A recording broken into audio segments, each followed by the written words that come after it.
আর ভাবে যে এতে সে অনেক টাকা কামাতে পারবে। তো তখন চার্লি ছেলে বলে যে আমিও তোমার সাথে যাব। তো এরপর তারা সেখানে যায় এবং রোবট ফাইটিং শুরু হয়। তো সেখানে আমরা দেখি যে চার্লি প্রথম দিকে খুব ভালো ফাইট করলো, এরপর বরাবরের মতো ক্যালেজগিরি দেখায়, আর যার ফলে সে খুব বাজেভাবে রোবট ফাইটিং এ হেরে যায়। আর এই হারের পর চার্লি অনেকটাই ভেঙে পড়ে, কারণ এই রোবটের পিছনে তাকে $50,000 খরচ করতে হয়েছিল। আর তখন চার্লির ছেলে তাকে কিছু কটু কথা শোনায়। তো তখন চার্লি তার ছেলেকে বলে যে সে যেমন করেই হোক এই রোবটটিকে আবারও ঠিক করবে। আর এরপর তারা এমন একটি জায়গায় যায় যেখানে নষ্ট হয়ে যাওয়া রোবটের পার্টসগুলো ফেলে দেওয়া হতো। আসলে তারা তাদের রোবটটিকে ঠিক করার জন্য এবং ওই রোবটটির বিভিন্ন পার্টস খোঁজার জন্য এখানে এসেছিল। তো আমরা দেখি সেখানে অনেক বৃষ্টি হচ্ছিল এবং তারা রোবটের পার্টস খুঁজছিল। আর তখন ম্যাক্সের পা স্লিপ করে সেখান থেকে পড়ে যেতে লাগে, আর এরপর সে একটি রোবটের সাথে বেঁচে ঝুলে থাকে। আর তখন চার্লি এসে তাকে উদ্ধার করে। তো এরপর তারা দেখে যে এটি কোনো রোবটের পার্ট নয়, বরং এটা ছিল আস্ত একটি রোবট।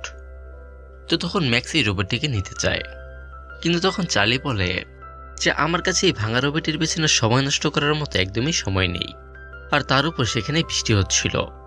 আর তখন ম্যাক্স বলে যে ঠিক আছে, আমি নিজেই এই রোবটটিকে এখান থেকে বের করে আনবো।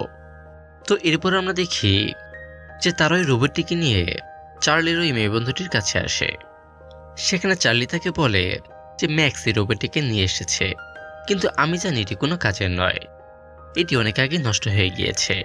তো তখন ম্যাক্স ওই রোবটটিকে আগে চেক করতে বলে। তো তখন এই মেয়েটি বলে যে এই রোবটটি অনেক পুরাতন একটি রোবট। তো এরপর সে ওই রোবটটিতে বিদ্যুৎ সংযোগ দিতেই ওই রোবটটি চালু হয়ে যায়। তো এই রোবটটির বিশেষত্ব ছিল এই যে এই রোবটটি তার সামনে থাকা মানুষকে স্ক্যান করে তার মতো মুভমেন্ট করতে পারে, যাকে শ্যাডো ফাংশনাল রোবট বলা হয়। আর এটা দেখে মেয়েটি বলে যে এই যুগে এরকম ম্যানুয়াল রোবট পাওয়া সত্যিই রেয়ার।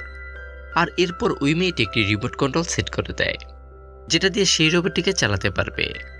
তো এরপর যখন ম্যাক্স এই রোবটটিকে দিয়ে পরিষ্কার করছিল, তখন সেই রোবটটির নাম জানতে পারে, যে নাম হচ্ছে অ্যাটম। তো এরপর সে রোবটটিকে ধুয়ে পরিষ্কার করে চার্লির কাছে আসে, আর তাকে বলে যে আমি এই রোবটটিকে দিয়ে ফাইট করাতে চাই। তখন চার্লি বলে যে এই রোবটটি 2014 সালের একটি সেকেন্ড হ্যান্ড রোবট, এটি দিয়ে ফাইট করলে এটি বর্তমান যুগের রোবটের সামনে 2 মিনিটও টিকতে পারবে না। আর এটা দিয়ে তুমি শুধু খেলাধুলাই করতে পারবে, আর এটি দিয়ে ফাইট করা কমি ছাড়া আর কিছু নয়।